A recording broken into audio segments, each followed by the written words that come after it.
Yes, and we're back again. How you doing, Smiler?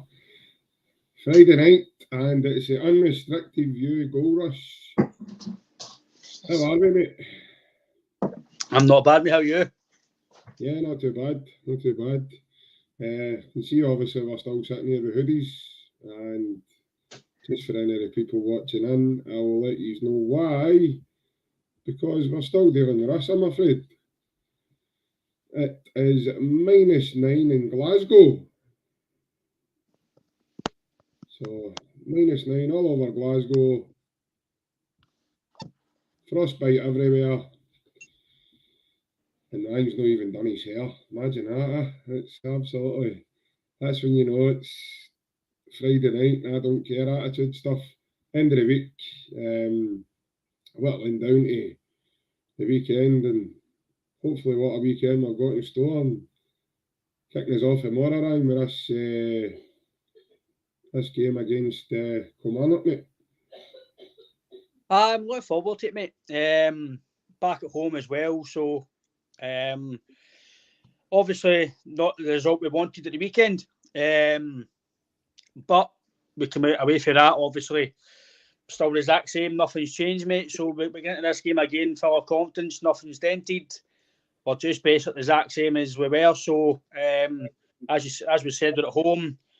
I think it'll be a full crowd again. So as usual at Celtic Park, you're expecting 3 points, mate. So looking forward to getting back to Celtic Park, getting the victory, hopefully. Probably another performance I would expect for Kelly. Kind of parking the bus. It's only really why teams come to Celtic Park and play, mate, again, but you've got to show them respect in their times as well. So he'll be coming to try and shop and try and get us onto the counter-attack, which is just about every team's way now at Celtic Park. So hopefully guys like Abada and Jota and stuff like that are back to full fitness for the bug that's been about Celtic. So I know Taylor might not be fit. I think he isn't fit, actually. I think he's out for a few weeks, but nothing serious. So mate, hopefully the team's back to full fitness, and we can get all 3 points at Celtic Park. Absolutely. I think that's the most important thing, mate. I was going to say, it's not very often we've no come off the back of no winning, but obviously it wasn't a defeat either, it was a draw. No, it'd be nice to see us back at Celtic Park, albeit it's probably going to be cold. Could be -12 before the end of the game, so I'd imagine people need to take extra hoodies and flasks and maybe even me hot water bottles. But before we really kick into the nitty-gritty stuff, mate, there is something obviously I do want to mention on behalf of the page and the channel. I want to send out my dearest condolences to this man here. Yep. Gianluca Vialli. All his friends and family. May rest in peace, and obviously it must be a very difficult time. Obviously it's just changed over to 2023, and obviously hearing the news this morning that Luca has passed away. I did know that he was unwell a short time ago, but I didn't know the extent of how he was unwell or anything, man. So I just want to pass on my condolences to all his family and friends. He was a fantastic footballer, and probably part of one of the best Juventus teams I can remember ever watching. I don't know about yourself. I know you're a bit younger than me, Ryan, so you probably only heard about that Juventus team through your dad, etc. But I seen that Juventus team, and I seen them demoralise and totally dismantle a Rangers team when they played them in the Champions League. They beat them I think it was 4-0 and 4-1 over the two games. So it was like I think it was 8-1 all in aggregate, if my memory serves me right. I was still young, mate, enough, but I do remember it vividly. And he was a genius. And then obviously he went on to... He played all the way through Italy, and then he went on and made a decent career with Chelsea, and then obviously was successful as Chelsea manager as well. So deepest condolences to him, mate. But aye, as we were saying about Celtic, Ryan, we never stop, as we say, and it's a great saying from our manager. We never stop. Neither do we, mate. No, neither do we. There's never a dull moment, eh? No, it'll be good to see the boys back at Celtic Park. Hopefully we can see them in their home strip this time rather than in that black and green strip we saw them on Christmas Eve. That was mental. That was crazy.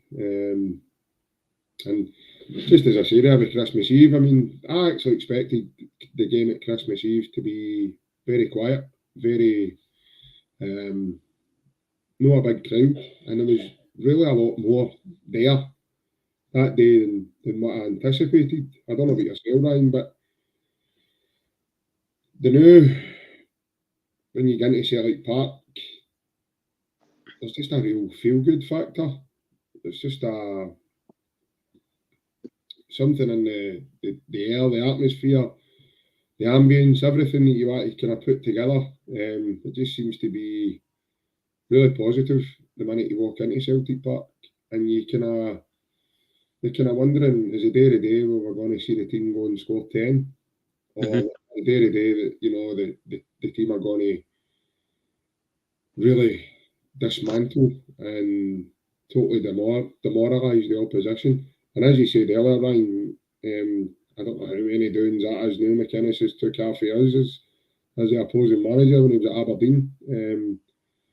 But gone, mate, earlier in the season, mate, his team never really managed to put up much of a fight at Rugby Park, and we went down again. We never, in my opinion, we never really got into second gear at all, and we took 5 off them. So the more at Celtic Park on a bigger pitch, a grass pitch this time, no an artificial surface, I can only really see one outcome now, which is I say a comfortable Celtic victory, unless he brings 2 stagecoach buses with him somewhere and decides I'm just going to park here and we're not moving. I don't know what you think yourself, mate. Obviously, I echo what you say as well, mate, about Vialli. Yeah, I was a bit young, mate, so I can't really remember him playing off the top of my head in terms of games and stuff, but you hear about him, and obviously you see the man there, yeah. Obviously, Sky Sports, when it was just coming up as well, he was part of the Chelsea team then and stuff, so and he's played with a lot of fantastic players, and I think John Terry made a good speech about him today as well, so I'm sure Vialli gave him his debut as well. So yeah, I knew he wasn't well, but I didn't know the extent of when anything like this was going to happen, or if it was anything like this. I didn't really know. So definitely a good way to open the show, mate. Condolences to his family and his friends and the Chelsea community, and obviously a lot of the teams he's played for as well, Juventus and stuff. So they'll be mourning as well. It's a sad loss to football. Young as well. It seems to be, in terms of cancer these days, it's catching people a lot worse as in young. When I grew up, it was always maybe people who were older and now it's just everywhere, and it's such a horrible disease. So anybody who is out there fighting for it, we're with you as well. Not just on Vialli, everybody, we're all with you. It's close to a lot of people's hearts. So if you are going through it, and if even watching this episode helps you, then please, even if you want to reach out, we're all here for anybody in this podcast. So please reach out if possible. And as well, definitely, Jai, on to Celtic. Like you say, about Kilmarnock. You're saying there, Ryan, sorry to cut in. I'm just going to put our Twitter handles up for obviously that message for anyone who, might actually be struggling in a moment, or, they just need somebody different to talk to. If it's about football, if it's about anything at all, please don't hesitate, because there's far too many people sitting in silence these days, and nothing positive comes from it at all. to allow negative thoughts to ponder in your mind. So please speak out, because there's always somebody wanting to listen. And as I say, that's myself and Ryan's Twitter. In case anybody, wants to follow or even wants to get in touch with us at all. Messages are open as well, so please don't hesitate, because even if it's for, I don't know, for a 5-minute text or a 5-minute chat or whatever, they're always available, guys. Okay. Yep, definitely. No, that's definitely especially these days in the world. A 5-minute chat can help anybody. So, especially a football chat, mate. Like, this is what we're all about: football chat, getting to chat about Celtic. So, if anybody, what's that, mate? What gives you that impression? If they wants to do that off the podcast, then we'll happily engage in that as well. Obviously, in terms of Celtic, mate, we don't stop. Another game coming fast after obviously the game of the weekend there. Normally, you expect Kilmarnock to really do what you said, mate. Big state coach buses from Ayrshire, they bring them down and they park them. You've got mechanics at the side of the park, conductor collecting tickets at the side of the park. So, normally you expect that for Kilmarnock. They've no really, personally, when they say they've got a massive attacking threat, obviously a certain guy who I won't speak about for certain reasons because I don't like him, the big guy up front, I won't mention his name because he's just a poison chalice. He's obviously banned at the moment for something ridiculous, which if me and you done, it'd be a lot worse, but that's another topic. He's really the only threat when he plays, and he's not playing, so they've no really go. Again, I don't watch Smart too much, but what I've seen from this year, it's more defensive-wise. They've got players than it is going forward. So unless we make a mistake, unless we do something idiotic at the back, that we are prone to, by the way, sometimes, as much as we're very, very good going forward, sometimes we can, especially in the league, I think maybe 1 or 2 clean sheets in the last 9 or 10 games. I don't know the exact stat, but we've not been keeping clean sheets very good recently.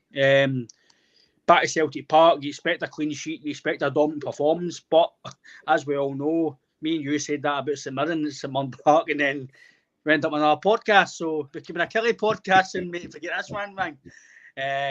But no, I'm agreeing with you, mate. You'd expect Celtic to get the 3 points, but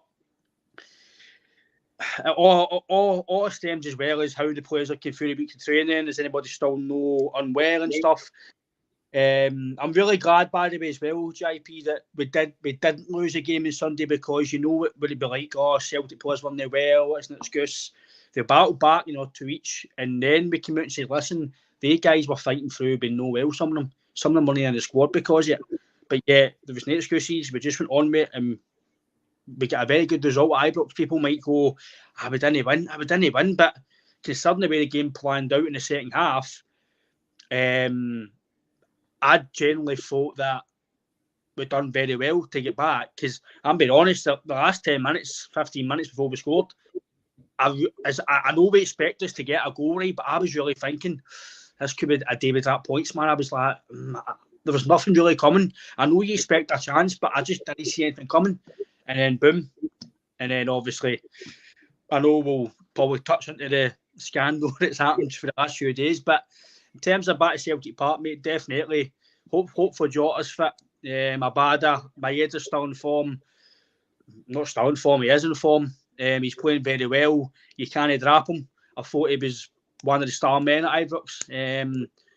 Very unlucky not to get 2 goals as well. So, mate, nothing's really changed in our department. Still 9 points. Still Baltic. Still a lot of goals in front. Still very comfortable in every way we are. A lot of rumours about guys coming in. Not really much about going out, but I know me and you know some bits and bobs of maybe guys who could be leaving, but I think it's not really it's not any inside information. It's just information you can get from the way the manager's speaking, social media, the paper. You just know roughly who might be leaving and who might have interest. So, but mate, don't be yourself about in terms of tomorrow, but you would expect 3 points. But football's a mental game, like we know, but I just really can't see, unless we play, say just in general, again, people might shoot me down, but see the rest of the season, unless we don't turn up, I mean, proper don't turn up, like 5 or 6 guys are off it, you just can't see Celtic getting beat. That, in my opinion, that was Rangers close to their pomp this season. And like me, you and Barry says, it was going to take us to play really poor for them to get anything. Aye, bad in the second half, they came out and played well, but we weathered that storm eventually and we got into the game. And I thought we'd done really well, mate, to get back to 2 weeks, obviously considering things that happened in the game. So I look forward to getting the lads back to Celtic Park, mate, and hopefully a good performance, because I think they'll want to put a good one in, considering they didn't win at Ibrox. I know we drew, and it felt like a win considering the way it ended, but I think the manager and the squad of players will want to get a few goals for the fans as well and get back on a good winning mentality. Yeah, absolutely, mate. I think it's important to just keep the ball rolling in terms of momentum throughout the squad, Brian. I think you picked up on like a few of the boys being maybe out of sorts. Obviously, we've found out now that there's been a bit of a virus made its way through the team. So I'm actually glad that's come out now and no at half time and Monday. I've got I keep going to say Sunday for some reason. Monday, because it felt like Sunday. But no, because I'm really glad. Like I say, I'm really glad that's came now. Because you can imagine the uproar for a big house, and in terms of what they were going to be saying, and aye, okay, fair dues. You've had a virus, but is that really an excuse? No, we just rolled our sleeves up and we got on with it. There was no mention of a virus to the game was done and dusted, which I'm so glad. I really am. But by God, that didn't half hit a few of them. And it looked as if Juranovic was possessed with I don't know. Seeing Monday, mate, it looked like, remember Space Jam? Aye. Minority aliens take away your powers. That's what it looked like happened to him on Monday. In my opinion, it just looked like he just looked like a fish out of water. And you could see him looking on about as if to say, hey, what is going on? What is happening here? I watched him pass a ball for probably the distance on the screen. You can see the now for me to go away. And it was supposed to be to McGregor. And the ball didn't reach McGregor. It stopped before him. And then one of their players, I think it was Tillman, intercepted it. And I was kind of like, what the hell's going on? And you could see McGregor, like, like, was that your shoes you kicked that way, or was it a smaller person's shoes? Like, put a bit in it, I just couldn't get anything going at all. And I felt, a wee bit of me felt so sorry for him. And I'm glad Ange spoke out today about it. And I can't even remember who it was that asked him, but it was the most ridiculous thing. And Ange sort of says, don't misinterpret it, but what I've done kind of thing. And it was in terms of Juranovic no playing well, no trust in Bernabe to come in and play that position. And Ange backed Juranovic by saying, no, I played a guy who made his debut at that position for me, for this team, done very well. And a guy who's just back after a bronze medal winner at the World Cup. He said, I played him in that position because I knew he was capable of doing it. Okay, it didn't happen for him. But that's no because he's rotten or all of a sudden he's mince. Or some of the things I've heard about him this week alone, mate, is just... Mate, it's bonkers, isn't it? It's incredible. A lot of it's farcical. It really, really is. That's him. His head's turned and he wants to go here and he's gone there. And I'm not being rotten, but see the teams that that are now being mentioned that supposedly linked to him. Is it Monza for Italy? Aye. And then last week, was it Torino? Torino and Chelsea last week, aye. I'm not being funny, but is that the kind of clubs that's going to be interested in? Or is the media trying to hype this? Oh, he's going to Chelsea, or he's going to Atletico Madrid, or he's going here. And he'll go when Celtic are ready to let him leave. And all this nonsense chat that keeps going to Ange as well, for the media, about what kind of bids have you had? Man, like you've not had any? No. I love that demeanour.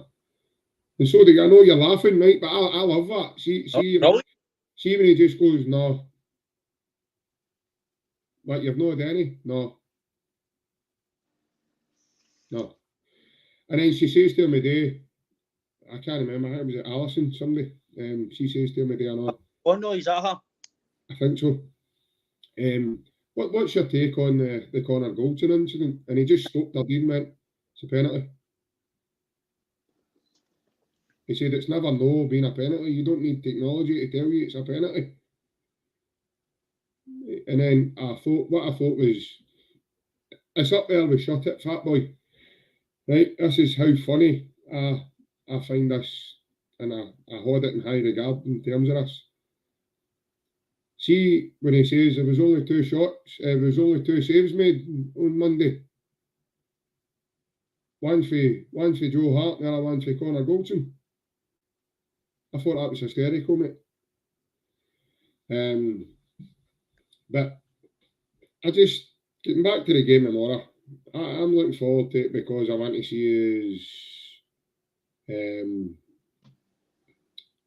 start on the front foot. Obviously, play well first and foremost.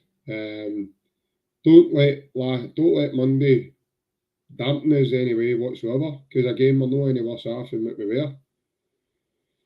And just start trying to build that winning momentum again.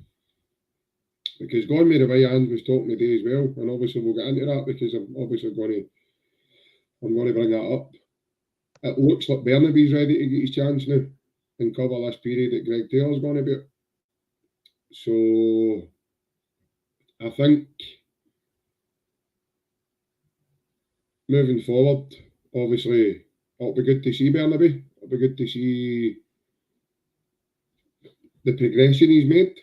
Because we've only really seen glimpses of him here and there.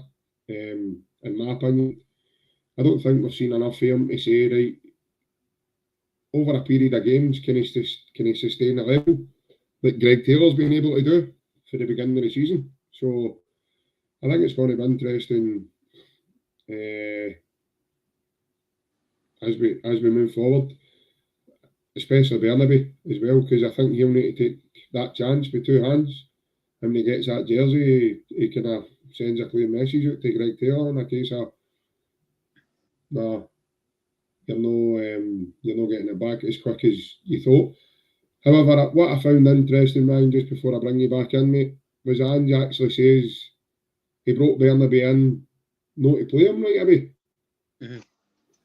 So Bernaby was effectively a development type of project that he was coming here, going to have to settle, get used to acclimatise, get used to the setup, and gradually make his way into the team. But I think everybody's been shocked with wee Oxo's performance levels. I really do. I think everybody's been absolutely stunned with the way he's been playing. The levels of consistency he's been managing to keep with. And obviously he's been hampered now with this hammy injury. And obviously it's not as bad as what a hamstring injury could do to you, because he's only out for a couple of weeks. But a couple of weeks in football probably feels like an eternity to the individual. So I think this period here, Ryan, in terms of Bernaby, and then obviously down that side of the team, moving forward, I think it's going to be quite interesting to see what sort of evolves as we go. Because a big game's coming up. Bernabei, me personally, because of the amount of money we spent on him, and obviously coming to Argentina, I was thinking normally we don't. I think we spent. I think the last was Efan Juarez a bit of money. We see no £3-4 million. I think he's about 3 million, just over. I think so. Off the top of my head, he's the last guy that I can remember signing from South America, roughly that type of like Mexico, Argentina, and stuff like that. So I was thinking, the big boy, we brought him in for Spain, remember? He was Venezuelan or something, wasn't he? Who's that again? Miku, the striker. Aye, Miku, right, aye. But I'm in terms of like, the money we paid for him, I was thinking, right, I think he's coming in here to play. I was like, he's a young guy, but he's coming here for a big fee in terms of us. I generally thought he was going to come and play. From what I looked from him, his YouTube and his stats, I'm thinking this guy's quick. He can deliver a ball. We all really know it. Last year, before this season, I didn't think Greg Taylor would really play every week. Me included, and a lot of other people, but I seem to just voice my opinions about it. Some people don't, and obviously I get a bit of flack about it. But I'm a big enough man to say he's turned it around. Do I still think you can go out and buy better? Aye, but we can't do that. So we need to live within our means and live within the players we've got. And he's definitely proved he can play at Celtic left back. We've seen that this season. So, like you say, Bernabei, aye, mate, it's his time now to. I'm not saying prove he's off or anything like that, but it's his time now to kind of gel into the squad, get a few games under his belt, probably play 90 minutes as well. So he's got a big semi next week probably as well if he's selected to play as well. So just as well it's a Friday night and you said that. What's that? Just as well it's a Friday night and you said that. I'm sure we're playing him. We're not playing St Munge in the week as well. Is that right? Yes, we play him on Wednesday. Well, he's got 3 games coming up. That's probably 390 minutes as well. So, and then obviously the game Morton as well in the Scottish Cup. We don't know what Ange will do with his squad. Will he just play the full bifters, or will he have a few young boys that maybe VAR and Boss and Lawwell? Will they play? We don't know. We'll see this or Scott Bain playing goals, but again, that's for obviously in future pods. But I like Bernabei, what I've seen from him. I think he's very good. Maybe not the best defensively yet, but going forward, I think he gives you a bit more than Taylor in terms of the way he gets by his men, delivers the ball in the box. But Taylor's starting to get there now a wee bit. I thought last year Taylor was never needed in terms of getting by his man, but he looks quicker, he looks sharper, he looks very, very more mobile to get by men and get the ball in the box. And I think that's only beneficial from the training he's had by Ange. And obviously, like we says, with Ralston came in, with Ralston and JJ came in, it probably helped him as well, knowing that he's come in, but I've got the slot so far, I need to push on, and it's helped him as well. So competition, you want to be the guy who's right or left back or anywhere in the park, but if somebody's next to you and you see him training and performing, you want to be that guy in training, you want to be better than him at training, so it's helping them. It's helping you as well. So, it'd be good to see him as well making 90 minutes and just developing as a player at Celtic.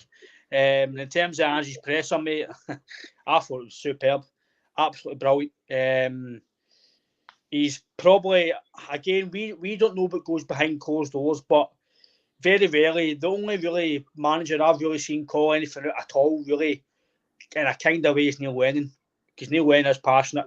I know what happened, but I know people say he's not a Celtic man because of this, etc. He played for the club for so many years. He's managed the club. He is still kind of a Celtic man. He's said that, because he didn't leave, etc. If you're a Celtic man, you will leave. But look, it's done. He's basically says that he kind of raised concerns about it, but obviously it didn't get aired, etc. and all that. And just came out and basically said it in a very, very intelligent way, where he's no lambasting the media, he's no lambasting VAR or the SFA. He's doing it very, he's doing it very, he's like drip feeding it, but he's doing it very, very well. But he is actually saying you really need to buck your ideas up because it's not happening anymore. It's not on. This is a guy who's just come into Scotland recently, and he's starting to really. I think he knows now, but we all know now. You know me, mate. I really try and be balanced. I really try and see it, or the positives of things and negatives, and balance it all out. But sometimes you just can't. You just can't, and you need to see things clear as day. And he's right. Ange's right. He's been saying what we've all been saying all week about the Starfelt incident and about the handball. Take away VAR, it's still a handball. I know at the time we didn't think it was, but it is. It clearly is. And we've obviously found out now that Wally Coleman didn't actually tell John Beaton to go to the monitor. So we've heard, this is what we've heard through things in social media, etc. And if that's the case, then you kind of can't blame John Beaton for this. It's the VAR team and Wally Coleman. And I'm sure he's refereeing Rangers very soon as well, as you know. Somebody's refereeing soon. Wally Coleman's, you know, refereeing them very soon.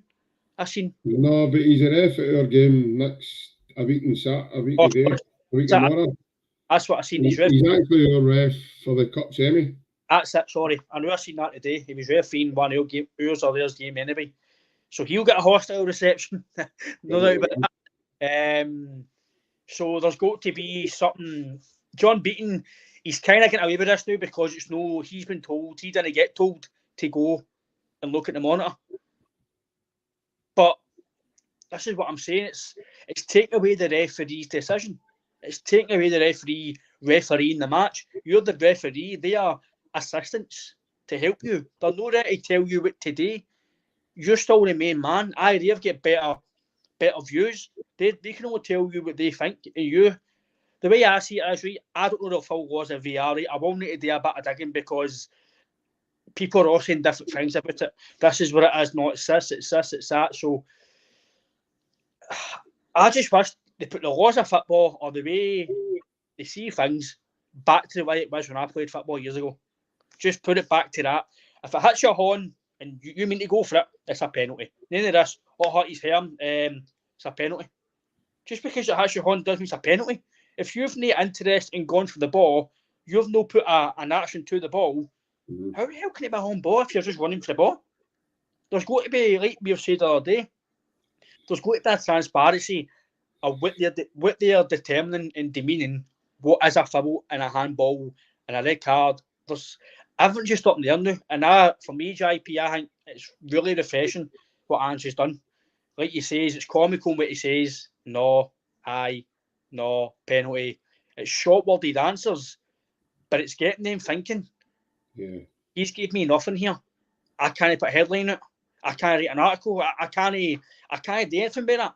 It's like me and you, if you're talking to, I don't know, just say we're talking to that can, right? Right, can, what's your name, blah, blah. You can't see anything about that, so you've not got a story. There's nothing for us to talk about. That's talking to, I think, but anyway. That's the way he is with the media. No, maybe, don't know, no. And it's they must be hating it. The fact that we've been successful, we're very close to getting the line, barring silly accidents on the park. The manager's just brilliant in what he does. He's intelligent. He knows what he's doing on the park, off the park.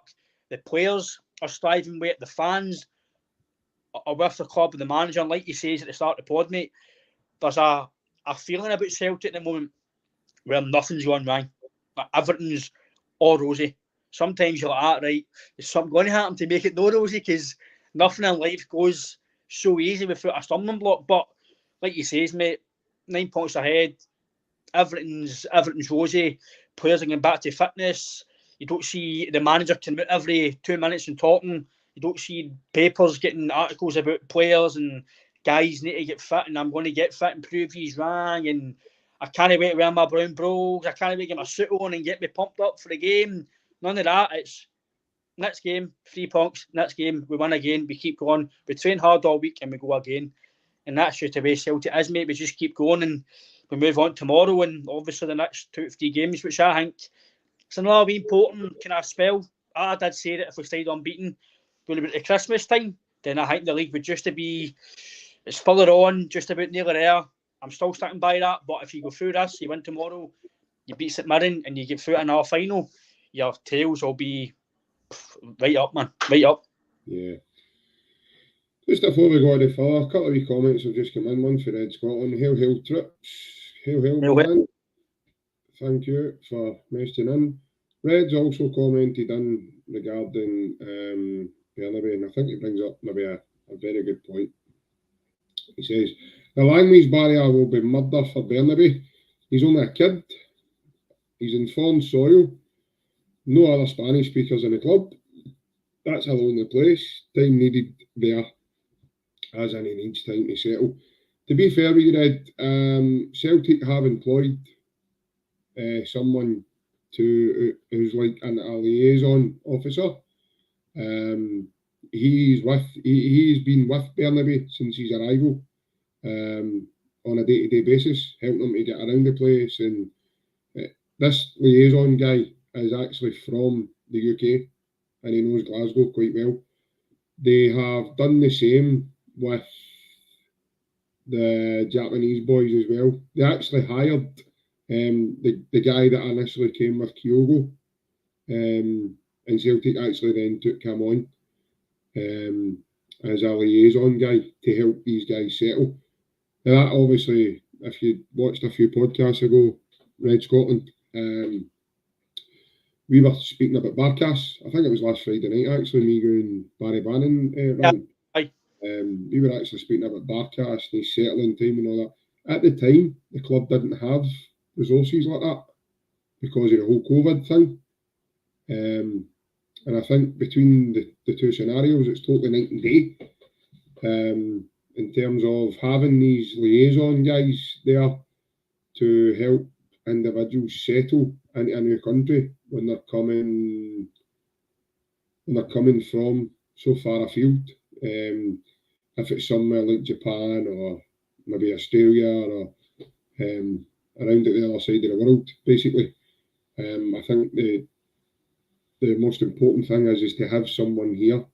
And then obviously after time, family starts arriving and some relatives, friends. I think that's probably going to help Bernabei as well.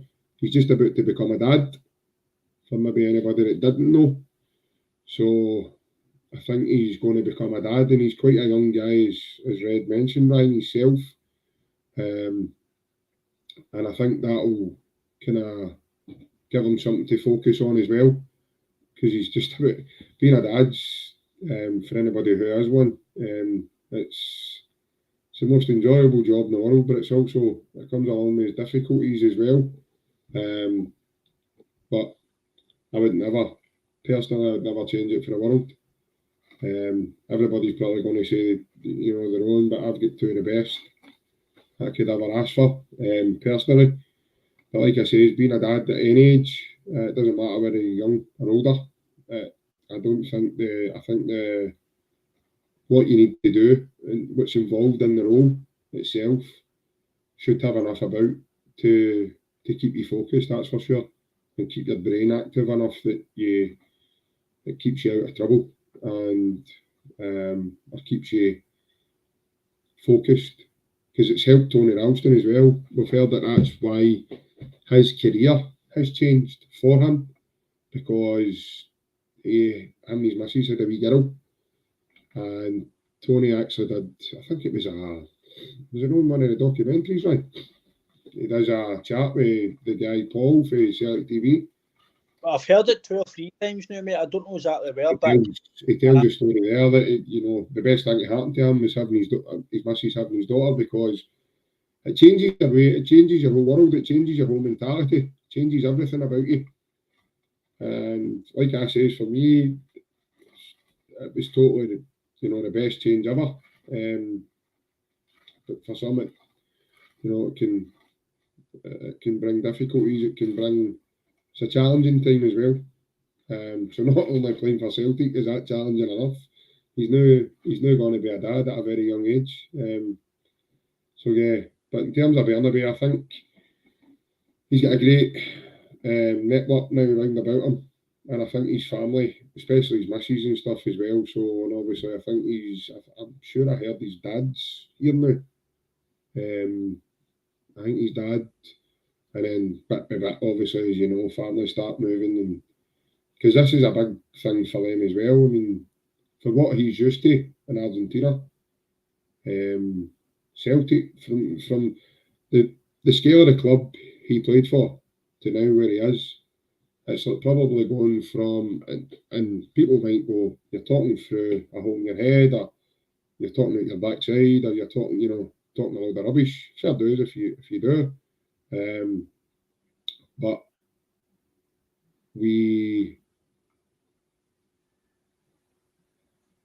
when you move for that club to Celtic, that's like moving from St Mirren to Barcelona. In my opinion, that's the stature of the two clubs.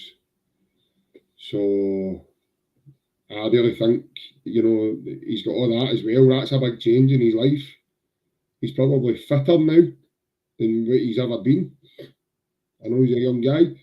He's probably going through training protocols every day now, eating protocols, his sleep pattern, everything that's part of his life is changing because of he's at a club that demands better standards from where he was before. He'll not have played under a manager as what he's playing under now before. So there has been a big change for him.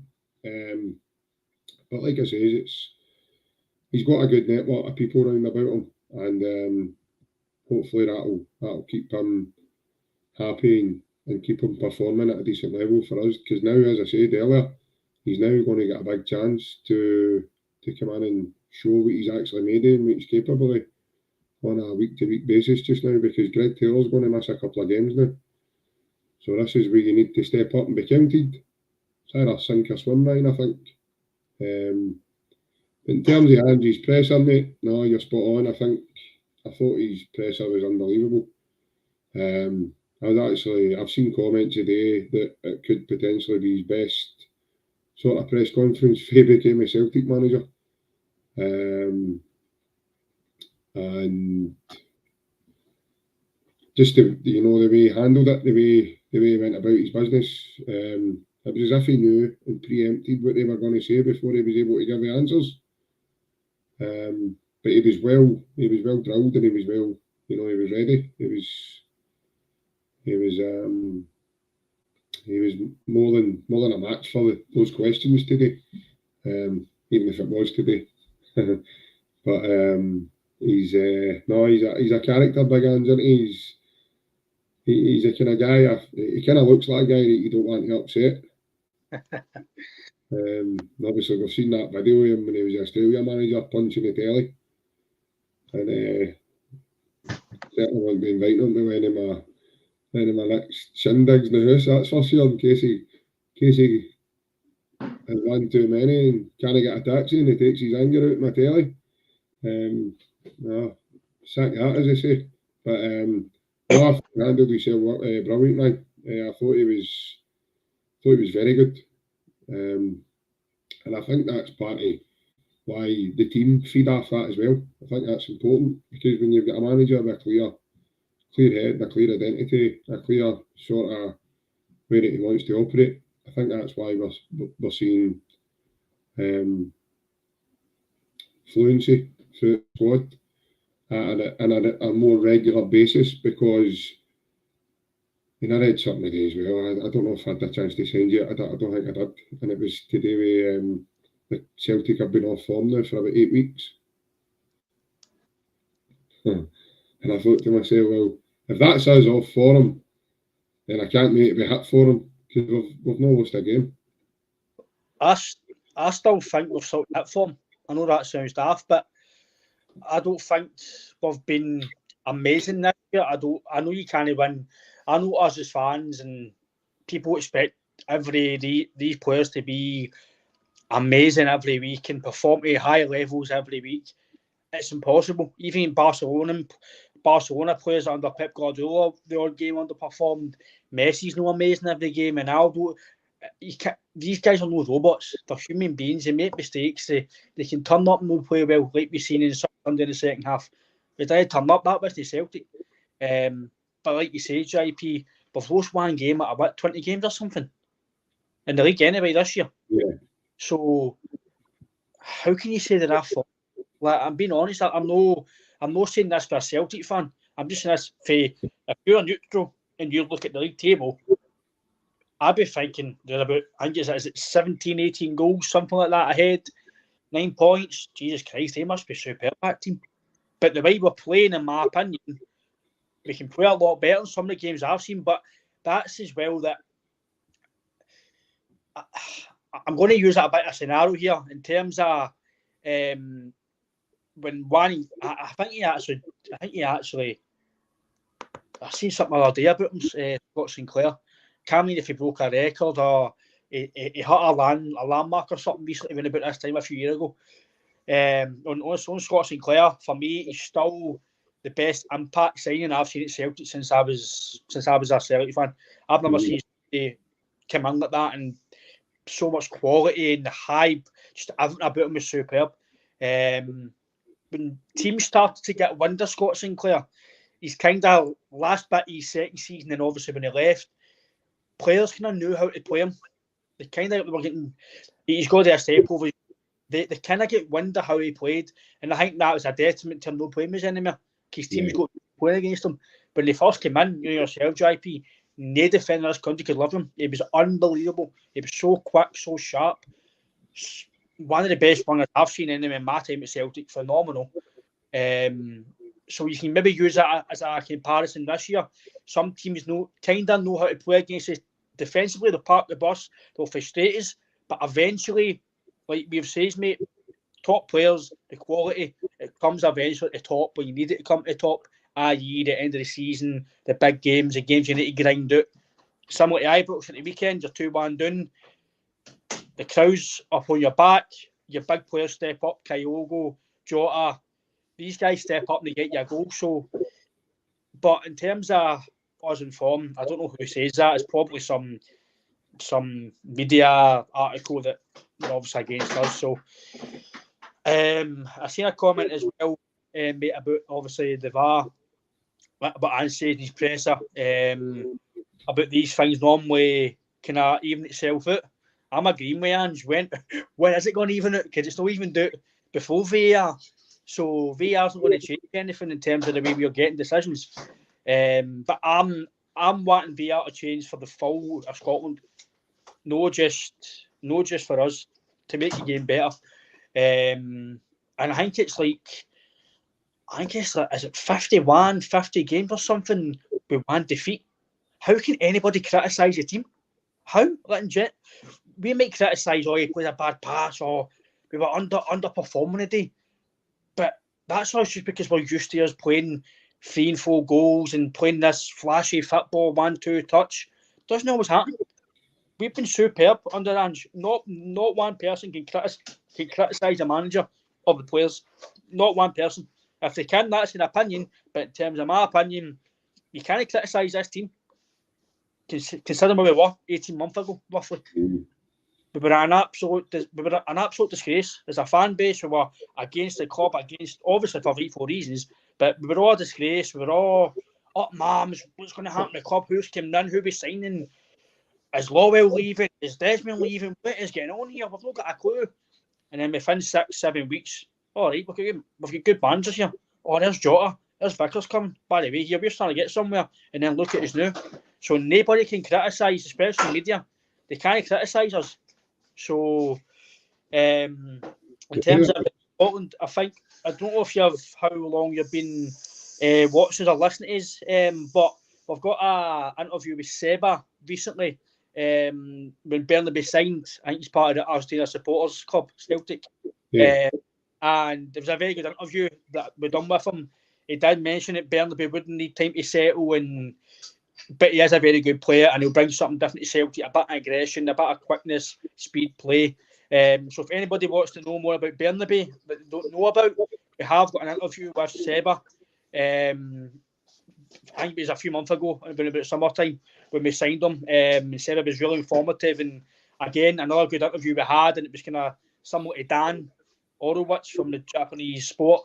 It was spot on about Bernabeu so far. He did say that it would take time to develop, and eventually will come into team and play. So again, that's spot on as well. So, yeah. But we're looking forward to getting back on the park at Celtic Park, getting the team forward again into 3 points, and hopefully they play as well on Sunday. So puts a bit more pressure on them to really win. It's a must win for them every game now, if that's the case. And then I think we're playing the semi-final first before them as well. So if we win the semi, they're playing on Sunday. Aye, so we win the semi through a final, they'll know, right, we need to get a final now. We need to win this to play in the final. Yeah. We need, because by all accounts, if Aberdeen win, you'd like to think we beat Aberdeen in the final to get there. You'd like to think so.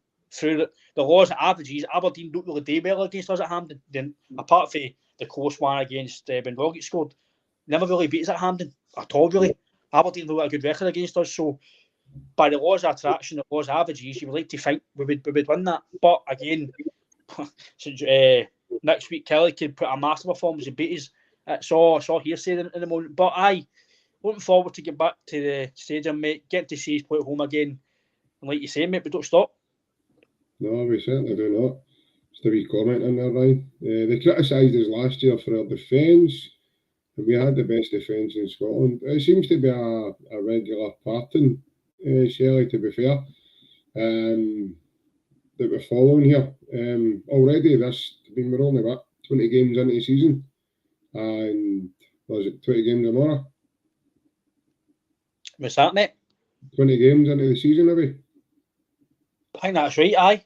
I think the 19th game halfway, aye. Right, so we're kind of halfway, and already this season, Shelley, Hugh Keevins has said that our season's been imploding 3 times at least.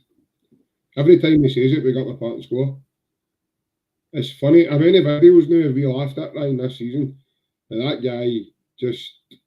Have you seen the one? On our games, he's commentating on our games. Celtic looked flat. He looked this. Next minute, goal flash. Celtic scored. That one to Monday. We had that one to Monday. Or Celtic.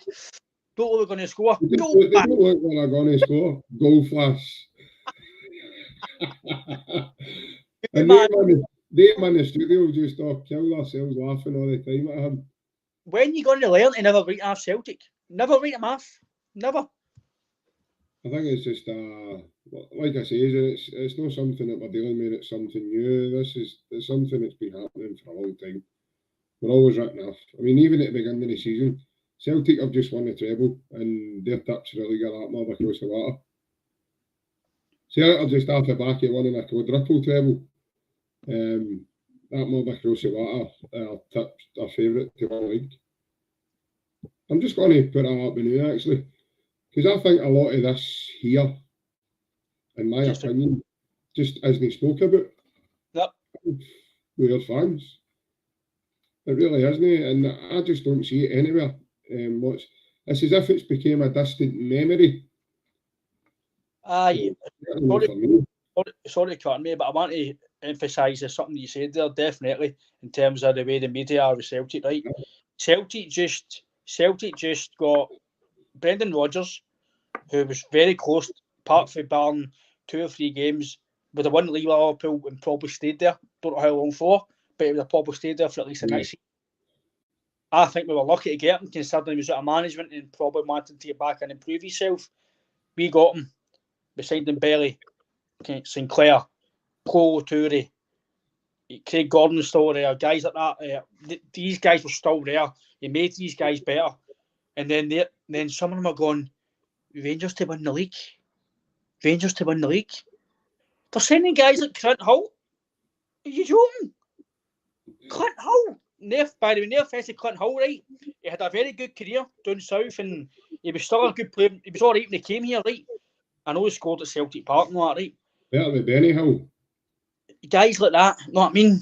And you're like yourself, we've just signed a Premier League player who should probably still be in Aston Villa squad, but he just didn't really perform well.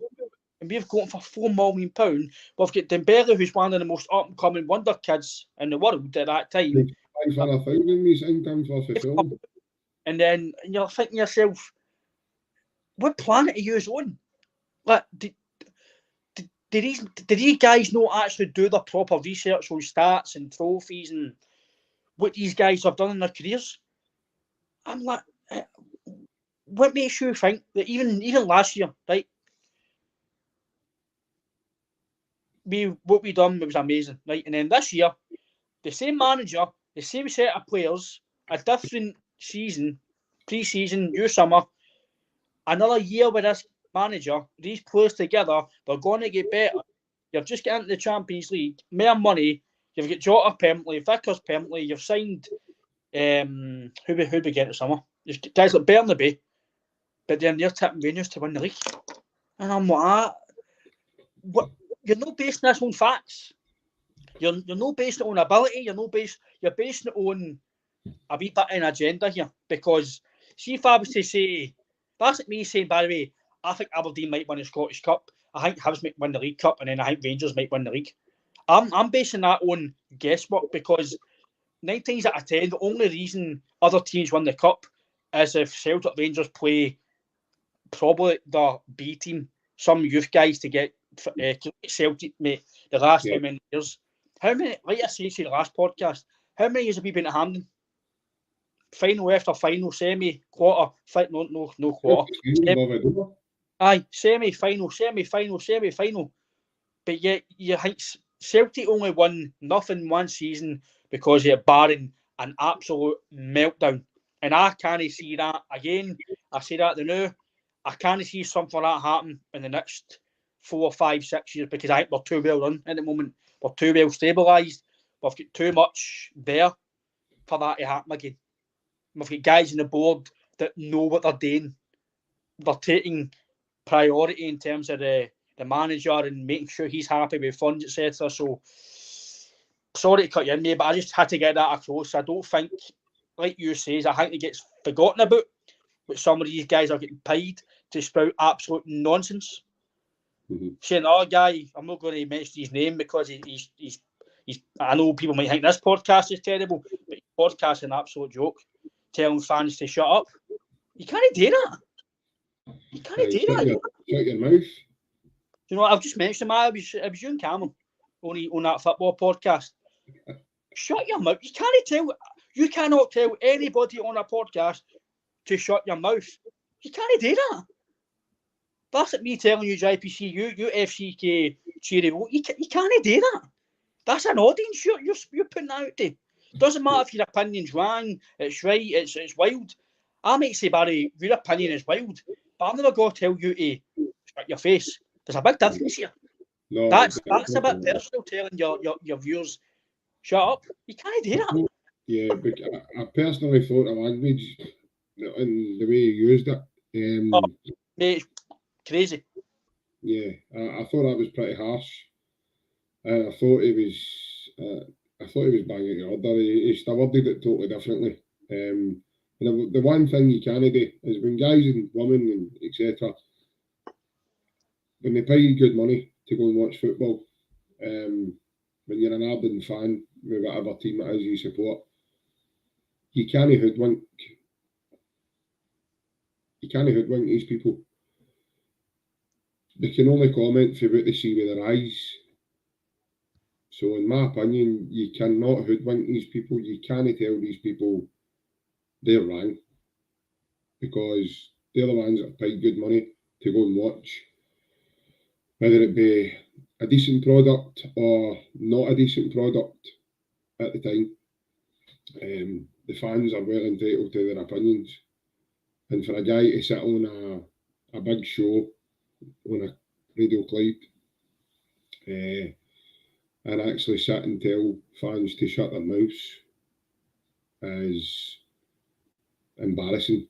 It's totally wrong, and I'm really surprised there's not been anything else, or we've not heard anything else coming up, because other guys have said things that are less than that, and they've been moved off their position. They've been moved out of position. So I'm quite astonished that you know there was no more made of that. But could be worse, Ryan. We could be sitting here saying that Rio Atati's not a good footballer as well, mate. Know what I mean? We could be sitting here going through all that kind of rigmarole, but we're not. I know that'd give a wee chuckle. But one thing I do want to bring up, because it kind of started to appear that maybe he was going to be another Marvin Compere, and we weren't going to get to see him at all, is this man here,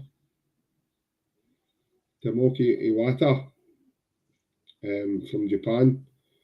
Now, thankfully, he's no another Marvin Compere, and he's actually going to be with us this evening, and I mean in Glasgow, according to Ange. And if my maths, I think it's only 11 to 13 hours on a flight for Japan. So if he left there at 7 o'clock this morning, he should definitely be here by now. And people might go, oh, you know, he's going to be knackered. Listen, these guys are on better flights than probably what we live in house-wise, you know what I mean? These guys have got the best of everything in terms of their accommodation when they're on these flights to keep them as comfortable as possible. So I think you've got to get him tomorrow as well. I think he'll bring build to the fans tomorrow. And I'm quite intrigued to. So obviously we've done a bit of due diligence on him now, so we know he's a bit of a unit. Is about what I would call him, is probably the best way to describe him. And I'm looking forward to seeing what position it is he actually takes up, because Ange says a day or no, he could play up to 3. I said to my dad earlier, I hope Alec Raver's not watching, because I think Alec Raver will be phoning in the phone in to find out if his ma's on again, looking for his ma. They still bumped him off the phone in and brought his ma on. She spoke a bit more sense than him. Did you hear that one that night? His ma phoned the show. I think so. Very cool, man. He's on the panel and his ma phoned in the show to dig him up. It rings a bell. It rings a bell. That was hilarious. But no, it would have been interesting to see if he'd have phoned back to find out about the night he's writing Rio Watati off. And but he bummed up James Sands. He says he's so versatile. And he was right. Like I says, he was right. He's versatile. He's just not good at one of the positions he can play. He can play about 2 to 3 positions. And they're all apparently on the PlayStation, and he's still not as good as what Alec Ray says he was. But Rio Watati plays a couple of games at right back, scores 2 goals, and I think he gets 2 or 3 assists. Mm-hmm. And he was absolutely unbelievable. He didn't even look at a place. But apparently he wasn't a versatile type player. But Tomoki Iwata is a versatile player. And he can play at least 3 very, very good positions. This boy is as strong as an ox, and that really is all I can really, because his game's based on strength and technical ability. He's probably as strong as Carter Vickers. He's got the technical ability Hatati, and he's quite fast as well. He's probably a wee bit quicker than Callum McGregor. Moving in and out of the pockets, etc. So I think we're in for a treat with this guy. I really do. And before people come into the comments and say, but we're only got him on loan. We are, that's true. But it's a compulsory loan, which means then he becomes a Celtic player in the summer. Mm-hmm. The long and short of that is basically for Celtic to balance their books for the tax year. That's all that is, really. And that's why Celtic do their business the way they do. so that it doesn't show up on this year's tax. It'll show following year when he becomes a full-time Celtic employee. And it's a great loophole. It's a fantastic way of doing it. And get this deal done is it's got to be probably one of the best coups yet, Ryan, for us. And I'm going to put my neck out there with this one because we're only paying 830 grand for this boy. He was a Giant League Player of the Year. Yokohama Marinos won the league last season. He missed out narrowly to the boy Endo for the World Cup squad. And I found out why he missed out as well, and I forgot to tell you. He picked up a note towards the end of the season. Right. That's why Moriyasu decided not to. Oh, right. But the note was very minimum. But because you can imagine, because of World Cup, you want everybody there ready at it, ready to go. You don't really want to begin into a World Cup with a couple of black marks against your squad or like that wee bit of doubt, right? You know, like if he plays, he's going to break down and all that kind of. So that was the reason why he wasn't selected, but he was very, very close. Plus he's young as well. I think he's 25, is it? In terms of recruitment, mate, see, even if a guy doesn't turn out very well, right, you've got the value for him. You've got a guy who's just won their league, been the best player, and you've got him for less than £1 million. They spent £4 million in Ben, whatever his name is. I know his name, but you know what I mean? Ben Devo, as they probably call him at Ibrox. You know what I mean? £4 million. Liverpool going for 500 grand and they've signed for 4 million. He might be a decent defender. He might be a decent defender, right? But the thought Ben Devo. There's a guy for Liverpool. We are centre back. We're going to panic buy. We're going to kid on. We've got money and put us into more debt. Let's sign Bendo Devo, 4 million. Right, that's Devo. So played a lot of games. You've signed Carter Vickers for £2 million more, and he's solid. Bendo Devo. Honest to God, see if I can understand why Rangers fans are going to have him up with Ross Wilson. I really can. Michael Beale's talking about he might have 2 or 3 guys coming in. He looks him in the eye, you're for me. It's Bobby the Barman and Mefto Mickler signing. Do you know what I mean? That's it. He's putting out there. We need to promote the youth. We need to sign Scottish players, more Scottish players in the league and the team. And eventually the penny's going to drop with them, mate. It's going to drop. Eventually, if some of them have got some knowledge about them and football brain, they'll realise what he's trying to say. Before the match, and I was going to say Sunday again there, and Monday, he was planting seeds in case they get beat. Oh, we're no fully fit yet. I'm trying to get guys into my first team and this and that. He was putting out excuses already. And his excuses was, that's not a penalty by the rules and we should have maybe hoarded it out. But Ian, you didn't hoard it out. You do 2 each. You didn't hoard it out. There he's there. He didn't hoard the game out. Do you know what I mean? So, none of this nonsense, we should have. I should have been a football player. I should have married Rihanna, but I didn't. You know what I mean? I still need to stand a Glasgow. Do you know what I mean? So, you saw hearsay with him, mate. He's done more talking than I've done in the last hour and a bit on this. You know what I mean? But mate, definitely in terms of recruitment, mate, what an absolute bargain.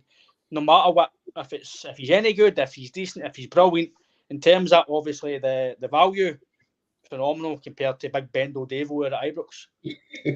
Devo, that's top notch. We've got a comment in kind of similar to yourself, mate, but he's been called Bendy Davy. Oh, Davy, bend over. Thank God we're by the watershed tonight, You're coming away with that. I think you and Big Only fans need to stop hanging about with one another, by the way. That'll start to rub off on you. Big Only fans, where is he anyway, man? Where is he? That's how your man, Sean, he was meant to Bournemouth tonight. That's how he's got a sword back, I heard. He's kidding himself on him, by the way. He's been painting his nails for his subscribers, isn't he? Aye. Text me earlier on saying he's got a sword back. He bent down to pick up a £50 piece and it scalped him in the back of the nut.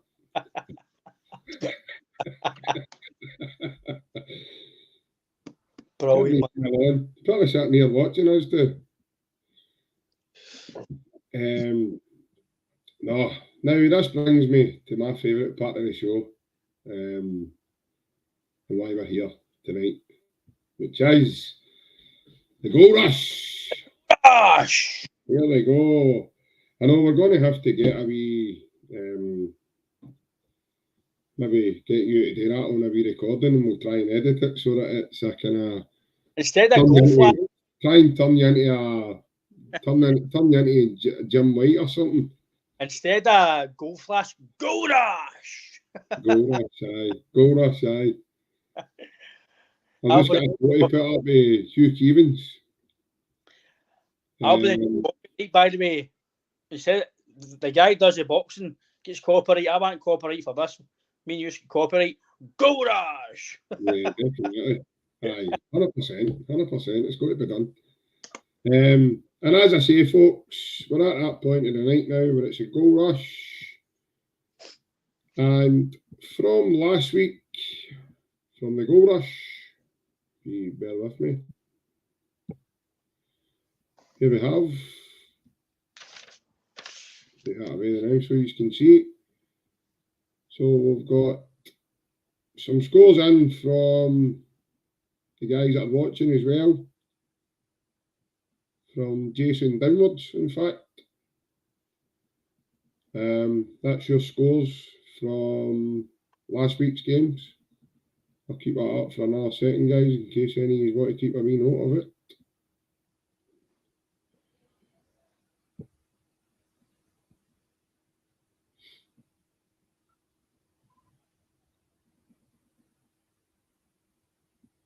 So as we can see, our good man Barry Bannon is currently leading the table. It's not Balzac, by the way. He's actually predicting some really good scores before anybody does comment in saying, by the way, there's a Balzac going on here, or there's a this or a that. Definitely not. And I'm just going to get this week's scores, Ryan, before we run through the fixtures. For anybody who wants to take part this week, guys, please have your predictions in before, obviously, kick-off times. So all kick-offs from tomorrow, and it's just Scottish Premier League as well, for anybody that's maybe new listening in. This is just a bit of fun. As we move down the line with this, there will be incentives for you guys that are taking part, who are watching and listening in. But right now, it's just we're having a bit of fun, and it's just the Scottish Premier League fixtures. Obviously, as you can tell with the league table I put up a second ago, that we have already started. So it's been going now for a couple of weeks now. For any of the listeners who might not be on that table that do want to take part, please contact the page, whether it be through this on YouTube, on the page handling Celtic Unrestricted View, or we're on any one of the social networking sites, so Facebook, Twitter, Instagram, the page is even on TikTok. I'll put up myself and Ryan's Twitter handles again for anyone who does want to take part.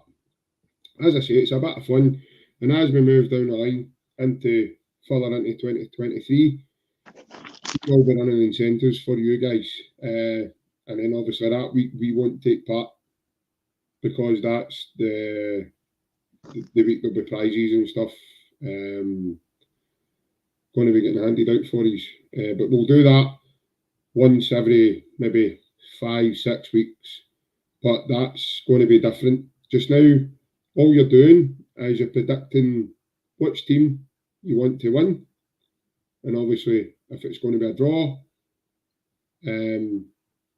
For a draw, you get a point.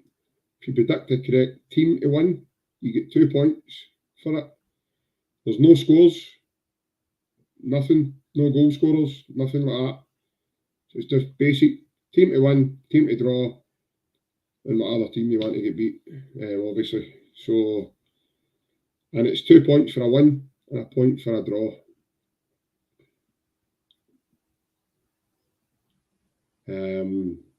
Yeah, so it's just a bit of fun, guys. Anybody that wants to take part, you're more than welcome. And like I say, you can contact the page anywhere at all, or you can contact myself or Ryan, and we'll get you set up in our wee league table. All predictions need to be in before kick-off. If not, and you're already on the league table, your points that week won't be counted. And once you predict your scores, you're then unable to change that as well. So do have a deep think about what you want to do in terms of results, because you can't change that. That was a rule that we set off from the beginning. So you can't then change the rule after you predict your scores. Okay. So, mate, I'll kick us off.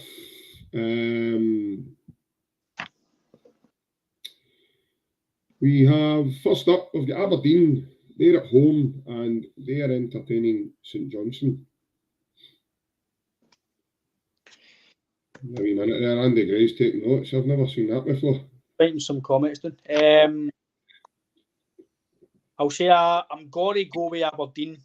Maybe after the form book, but I think they need a win. I think this is where they need to win.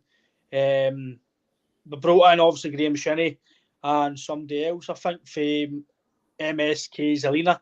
So they'll need you, man. What is it? Well done, you. You normally can't pronounce names, let alone anything else. You've been practicing that all day, haven't you? Maybe aye. So I'm going to go, just going to cut it short, mate. I think Aberdeen will get it done. Yeah, I'm actually going to second that and say Aberdeen myself. The reason for that is because I think this kind of damp squib that they're going through has to end at some point. I do think he's a good enough manager who will bring them out of it. I think the result against them across the water has really mentally hurt them because they knew they had that game in the bag. I think if they'd have won that game, Aberdeen would have probably went on then and built in momentum and probably wouldn't have dropped points in the games that you've seen them dropping points in recently. But no, I think I know St Johnstone, until they came to Celtic Park on Christmas Eve, went on a decent wee run. But it's like most teams, when they go on a decent run and come up against us, they normally take a couple of goals doing off us, and then they hit a bit of a slump. And St Johnstone's one of the kind of yo-yo clubs that they're kind of hot and cold. You don't really get a happy medium with them. So I think, I think Aberdeen being at home as well. I think, and then like you say yourself, they've got Graham Shinney now back in their ranks. He'll give him a big lift, right? He's experienced, he knows the club. And I think, not ability-wise, for anyone who's listening, I'm not meaning this in terms of his ability. I'm just meaning of his character. That's not Rooney walking back into the Celtic dressing room. In my opinion, he's a massive character for them now. Not today, I'm not talking about his ability. He's no like Rooney as a player. But that's the equivalent of what I can say there in terms of his experience in the game. I think he'll be a big voice in the dressing room, and he will help. And it might even be that wee niche that they need to know for somebody to come in and just say, look, it's all right, but we moaning at what's going on? Oh, we drew a cut again. We still beat the Rangers. We still done this. Right, okay, let's get it back. Season's no finished. And maybe a couple of young boys in that dressing room, and maybe that's what they need. Maybe they need that sort of older head to go, right, but we're not finished. You're acting there like the season's over. It's not. Oh, come on. get it together. And I think Jim Goodwin is a decent enough manager to pull them out of that. And I think being at home, I think they'll do it, mate. Obviously, I know your thoughts on us and Kelly, so I'm not even going to ask you. Right, next up, we've got Ross County, Livingston. Ross County are in Dingwall. Again, going to cut it short, mate. Just go with Livy. I just think that the way they play, it'll be a stuffy game, I think. I think if you're going to watch it, maybe expect a 1-0 or a stuffy game. I can't see many goals, but I'm going to go a Livy win. I know they're missing, I think they're still missing Newbley, is that right? Yeah, I think so. But I just think the way, if they play the way they did against us, against Ross County, I think they would win the game, because I know they didn't play well against us, but they've done okay defensively. And if they get a wee attack, I think they'll cut up Ross County. So, cut through Ross County. So, I'm going to go with Livy. I think they're actually, they're not actually better away than they're at home. I don't know if that's. I think they've done okay away from home, Livy. Yeah. Obviously, they've. I might be wrong in terms of how they're at home, but I know they do well sometimes against the teams when they put that area away from home. Yeah. So I'm going to go Livy. I think I know. Obviously, because we know Martindale's a Rangers fan, but he's actually done okay. No, in fact, he's done superb with Livy considering the budget he's got. They've got a very low budget. They can't go and spend. Even teams, I think even St Mirren and stuff like that are overspending Livy. So I'm going to go, just cut a wee bit short, mate, and I'll just go for beat Hasbury's team to win. Yeah, I'm going to second that, mate. I think Livy will beat Ross County. I think Ross County are going through a really bad spell at the moment, and I don't see them. I just don't see that. I don't see that changing tomorrow. I think Livy will beat them. Next up, we've got St Mirren versus Hearts, and St Mirren are in Paisley. Again, mate, cut it short. I don't think there's much to really go on this. I think, especially with Shanklin's on form for them. I know I've seen some rumours about maybe Shanklin got a Rangers. Personally, I don't see that happening.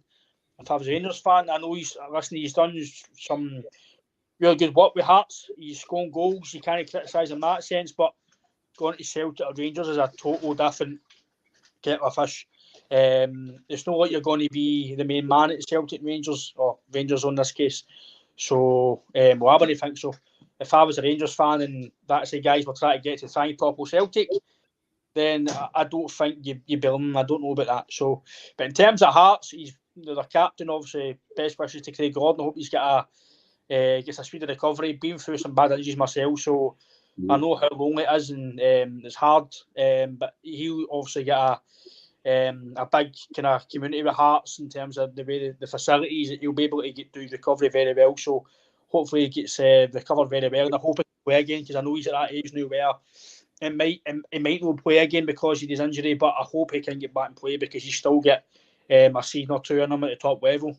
So I think Hearts will win, mate, and I think Shatton will continue his form and get a goal for Hearts as well. But I would say a comfortable victory. I'd like to think for Hearts, because I think they are starting to motor a wee bit now. I'm actually going to throw a wee curveball here, mate. I'm actually going to say a draw, because I think Stephen Robinson's done a brilliant job with St Mirren, and I think he's a very good manager. And I think with the boy Keanu Bacchus, and he's got a few other members back to his squad again. At home, they're a very different animal from what they are on the road, maybe. So I think they're going to be harder to beat for Hearts than maybe a lot of people expect. So I'm going to say a draw, mate. In all honesty, I think it might be a wee bit of a damp squib. I know what you're saying in terms of Shanklin and that, but Shanklin's no, in my opinion, I know he's had a good start to the season. I don't think Shanklin's got it to keep it continuing. I think eventually he will fall away. that's just my personal opinion. He's got really good players on about him in terms of guys like Snodgrass, and when he's on his game, my boy Barry Mackay can play, and he's got other good players on about him. But I just think his form will dip again, because I don't see him in that sort of one of the main men in the league. Although he's a goal scorer, right, there's no taking that away from him. But if you're looking at one of the main men, like I'll give you an example, like Kyogo. He's not got that quality. And that's a level you need to get to play with Celtic. That's where you need to be. And like I say, I do expect the next wee while, I think Shankland will be one of the players that can maybe fall away in terms of his form. I know he's not too far away for that goal record right enough that John Robertson had. The old top striker. I think it's 20. I think it's 18, I think. Oh, I think he's got roughly, Shankland. Is that what I think it's only 16, I'm sure. 16, right. 16, aye. He's about 4 shy of their actual record for one season. So no, I'm going to say a draw just based on the kind of thoughts there, mate. Next one up tonight is... Well, not tonight, but the next one up on the card is Motherwell at home to Hibs. I'm going to go Hibs as well. I think they need a win. Again, you know my opinion on Lee Johnson. I think it's refreshing what he says, and I like the fact that Kyle McGuinness. Have you seen that? What he says? Aye. Kyle McGuinness, he came out and says, "Listen, why you start to spin this on him to make him look like he's saying something bad?" He's told us, he's told the players he's talking about that you either need to up it or you're off. He says we knew about this for the Hearts game, so I knew the media were going to try and make him look to what he was saying, but what he was saying was kind of spot on. He wasn't properly digging him out, but he was basically saying, look, he's basically what he's saying, but he went back and other pressers saying that I'm taking you off 3 squads, basically a managers, and I need to rebuild myself. I know he bought a lot this summer, but he's telling the players, the fans, the media, I need to look at myself as well and my recruitment staff, how we're recruiting and how we're building. So he's just been honest. Mm-hmm. So, honest, I know something like when you're winning, right, digging out guys like Cham and guys like that who, if you don't want to be here, blah, that's too much. That's inside house. But what he's saying is told the players. So it's not like it's just brand new news to these players. So I'm going to say Hibs. I think they need to win. And I think sometimes when teams need to win, they do get a winner, and it does kind of motor their season. So I did say Hibs would finish third. It was between them and United. I thought just with McGeady signing and Marshall signing, Martin Boyle, obviously, he was back as well. So I thought they were going to do well. But listen, they could still finish third and have an amazing second half of the season. But I'm going to go Hibs, mate. I think.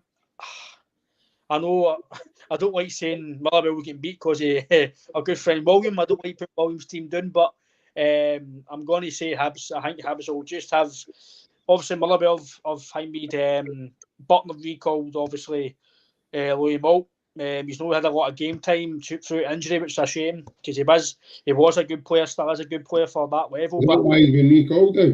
Yes, mate, injury. Right.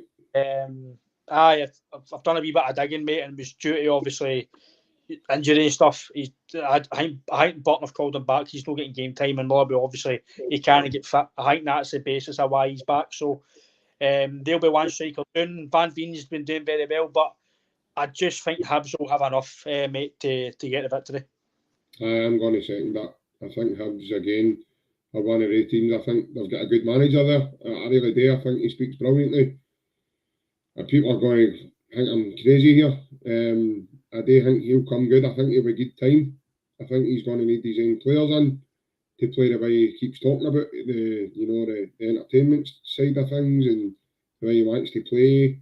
And I really do think Hibs will eventually, their fortunes will turn, and I think they'll be one of the teams that that are nearer the top end of the league than what they are doing mid to bottom. So I'm going to say Hibs myself, mate. And then obviously you've got the one at 4 o'clock on Sunday, which is Dundee United versus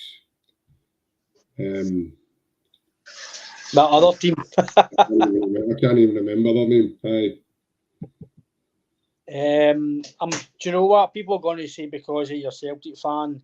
I'm going to go to draw. I think I texted you earlier. I think they'll draw. The reason why, because United are starting to motor a wee bit. I'm sure Fletcher's fit. Mulgrew's back playing again.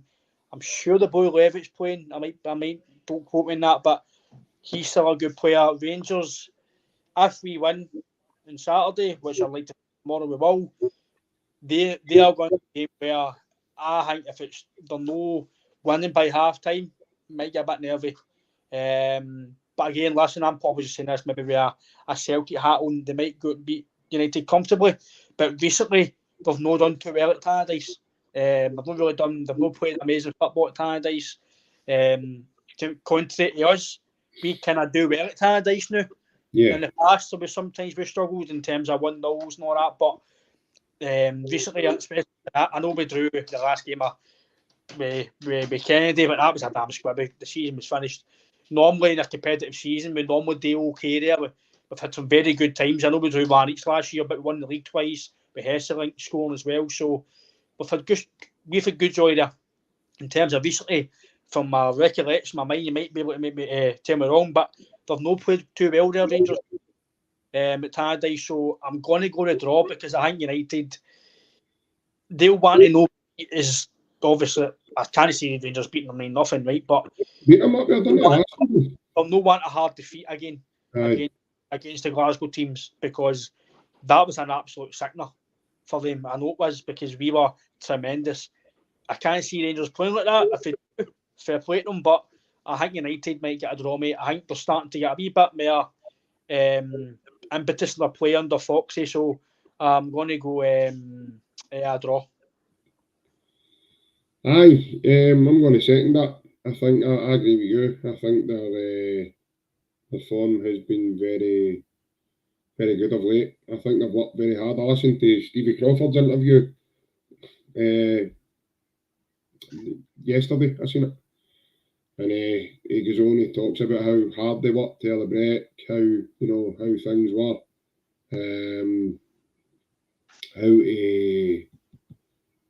how they worked on certain set plays, how they try and piece things together now against teams that they're going to be coming up against, how to do this, how to do that.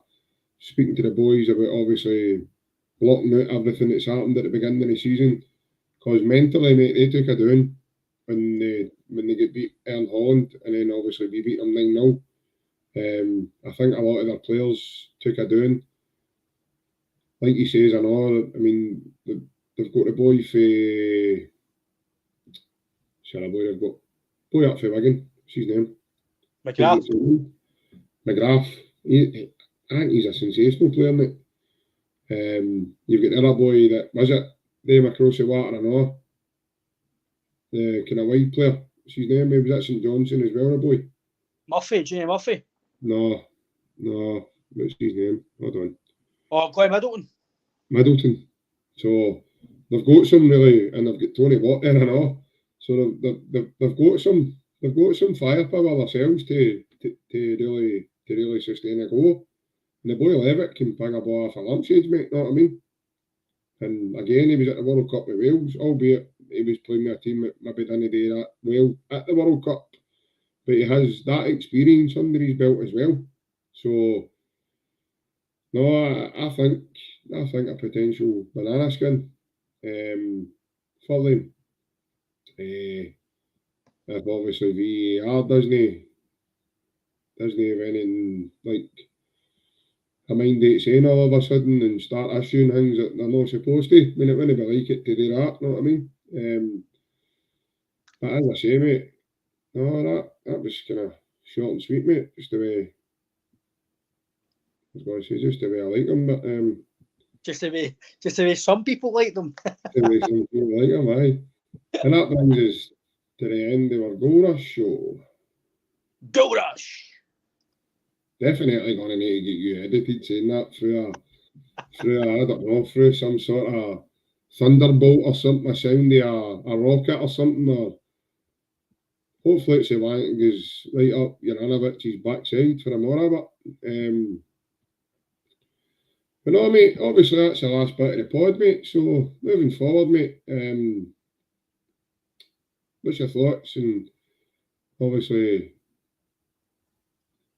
your hopes for the Hoops moving as we move forward, mate? In terms of tomorrow, mate, I think I'll just keep it short. I think we'll win comfortably. Again, I could have egg in my face, but I just think the result, the fact we got a late goal, it's kind of getting your tails up. I know people might go, you do the game, but it was the way we do the game.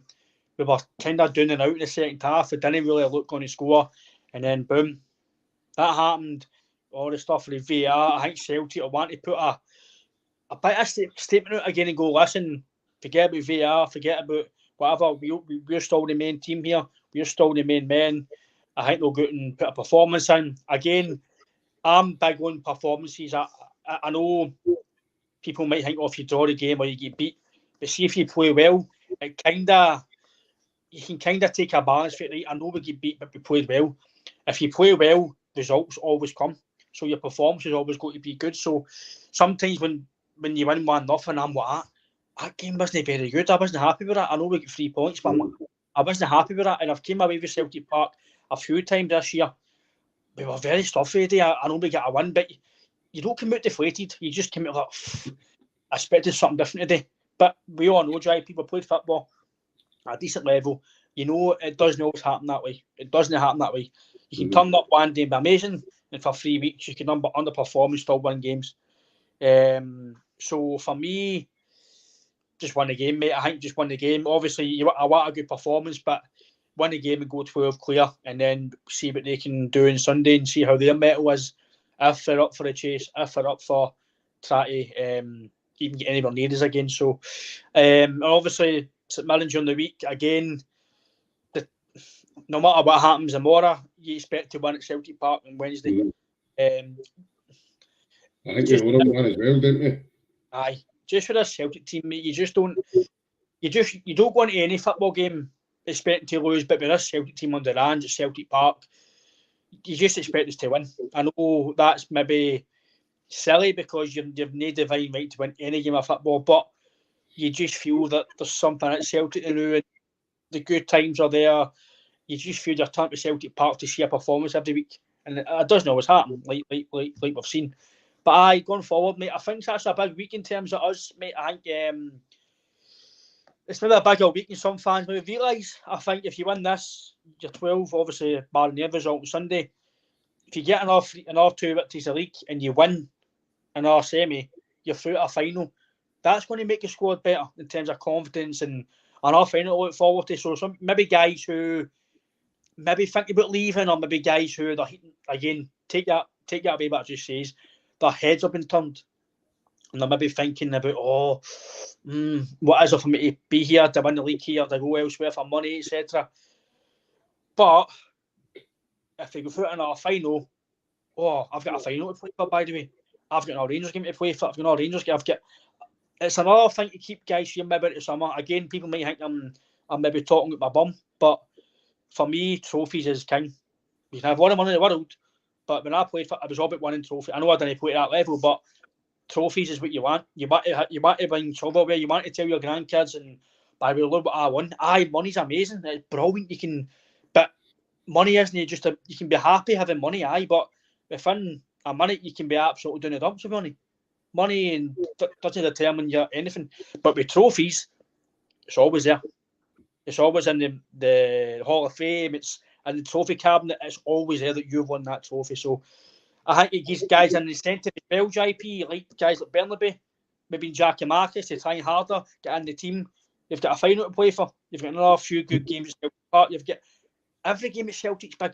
So, mate, moving forward, just keep going where we are, get back in the victory trail and get back to Hampden for a final. I know the final's at semi-final is at Hampden, but get back to a big, I know people call it, excuse my French, but they call it a Diddy Cup.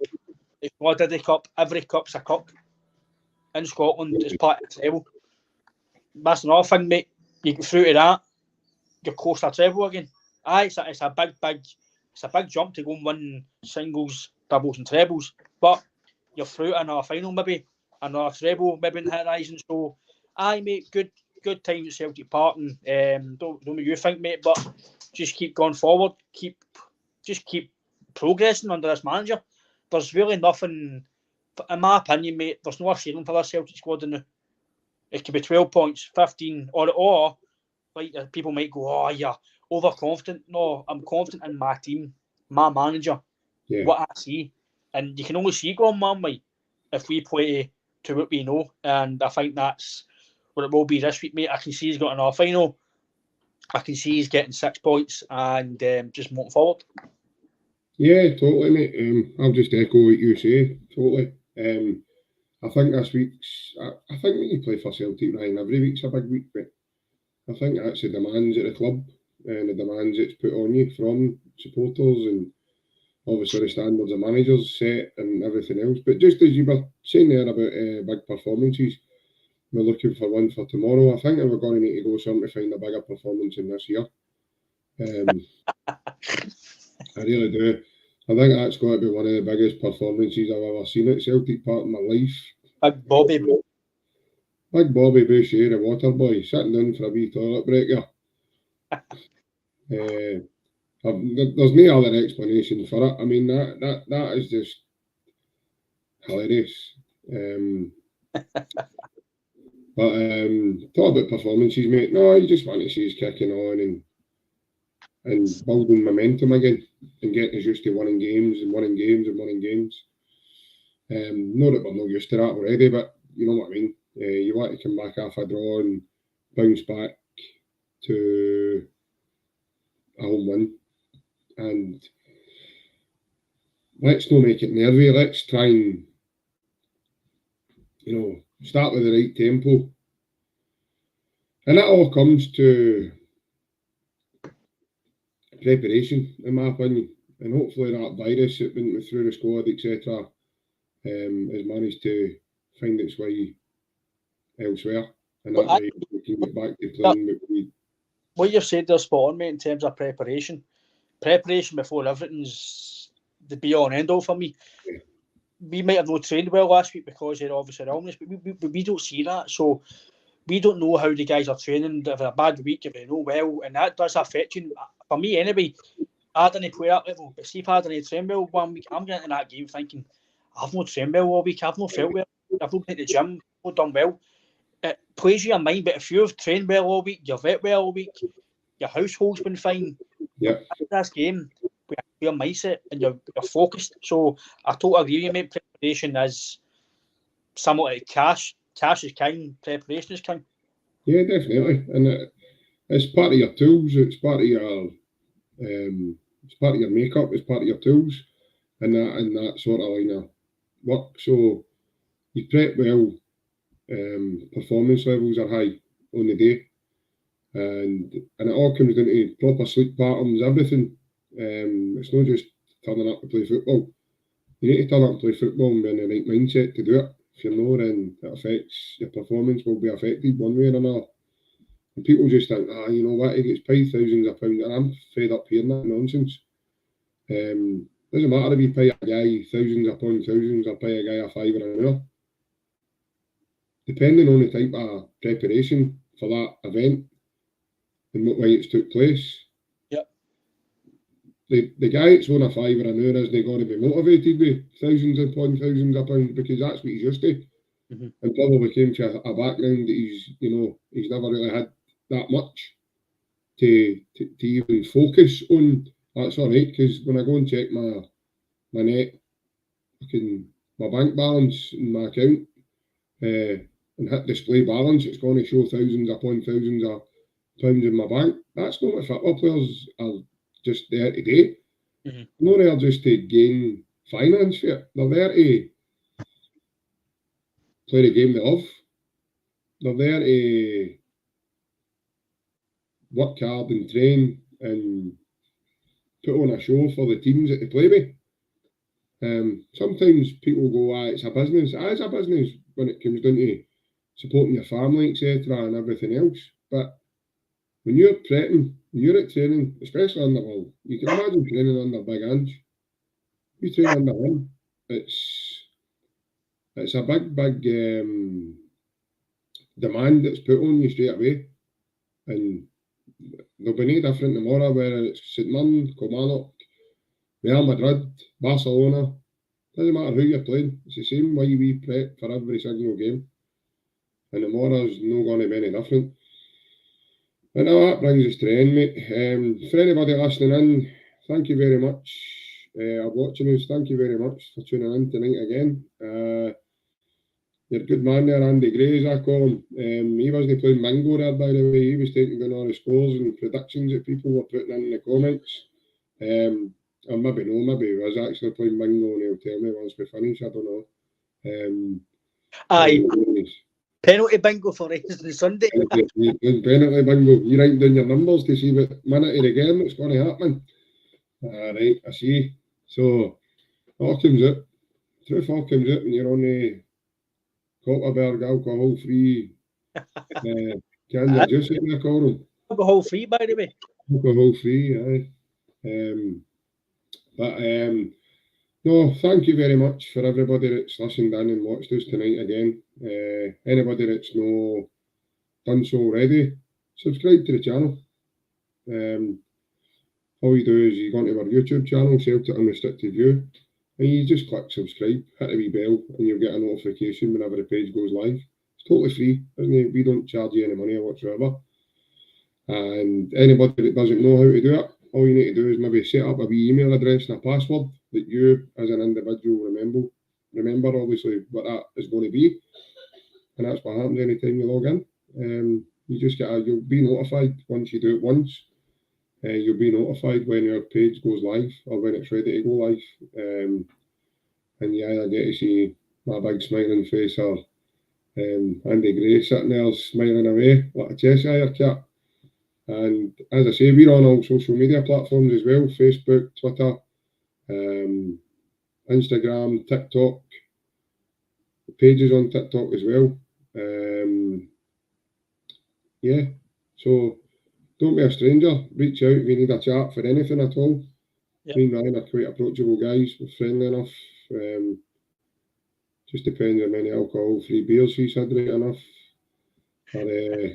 Or if he's not won his game of bingo, he might not be in the best of moods right enough. But apart from that, we're all good. And as I say, a couple of boys that aren't here tonight. One's got a sore back watching Big OnlyFans doing his stuff. So that's a different story and for a different night. But I want to thank you again, Ryan, for taking the time with me, mate. Massive hail. And a massive hail to all the watchers as well. Thank you very much for tuning in, guys. And we look forward to the game tomorrow. Cheers. Hail. Take care. Thank you.